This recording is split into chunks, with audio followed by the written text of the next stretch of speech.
বিসমিল্লাহির রহমানির রাহিম। রাত পোহালেই আগামীকাল ১২ই ফেব্রুয়ারি বাংলাদেশের ত্রয়োদশ জাতীয় সংসদ নির্বাচন ও গণভোট ২০২৬ অনুষ্ঠিত হতে যাচ্ছে। আপনারা জানেন, দীর্ঘ ১৭ বছর বাংলাদেশের জনগণ তার নাগরিক অধিকার ভোটাধিকার প্রয়োগ থেকে বঞ্চিত ছিল। জুলাই আগস্ট ছাত্র জনতার গণ অভ্যর্থনের মধ্য দিয়ে ৫ই আগস্ট আবির্ভাব ঘটে নতুন বাংলাদেশের। তাই অন্তর্বর্তীকালে সরকার আয়োজন করতে যাচ্ছে আগামীকালকে ত্রয়োদশ জাতীয় সংসদ নির্বাচন ও গণভোট। ইনশাআল্লাহ সারা বাংলাদেশে শহীদ রাষ্ট্রপতি জিয়াউর রহমানের দল, মরহুমা দেশনেত্রী বেগম খালেদা জিয়ার দল, বিএনপি চেয়ারম্যান দেশনায়ক তারেক রহমানের দল, বিএনপি ও সমমনা জোট এই ত্রয়োদশ জাতীয় সংসদ নির্বাচনে অংশগ্রহণ করতেছে।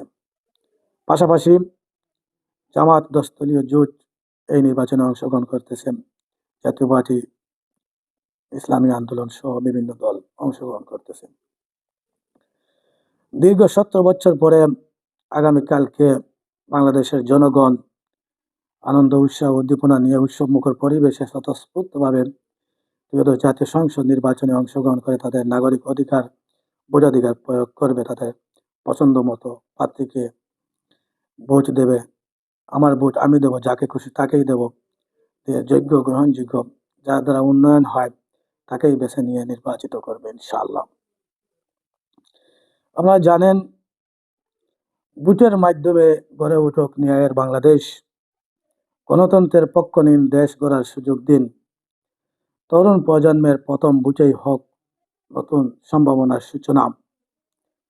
আমার তোমার মার্কা ধানের শীষ মার্কা। তারুণ্যের প্রথম ভোট ধানের শীষের পক্ষে হোক, ধানের শীষের জন্য হোক। ভোট দেব কিসে? ধানের শীষে। আমার আগে আমরা, করব কাজ, গর্ব দেশ, সবার আগে বাংলাদেশ। এই সব স্লোগান নিয়ে বাংলাদেশের জাতীয়তাবাদী দল বিএনপি ও সমমনা জোট স্বতঃস্ফূর্তভাবে এই ত্রয়োদশ জাতীয় সংসদ নির্বাচনে অংশগ্রহণ করতেছেন। আমরা আশাবাদী বিএনপিকেই বাংলাদেশের জনগণ বেছে নেবেন এবং তাদের ভোট দিয়ে যোগ্য প্রার্থীকে নির্বাচিত করবে, যার দ্বারা উন্নয়ন হবে ইনশাআল্লাহ। বিএনপি যদি বিজয়ী হয় আগামী 13 তারিখ থেকে দেশনায়ক বিএনপি চেয়ারম্যান জনাব তারেক রহমান প্রধানমন্ত্রী হবেন।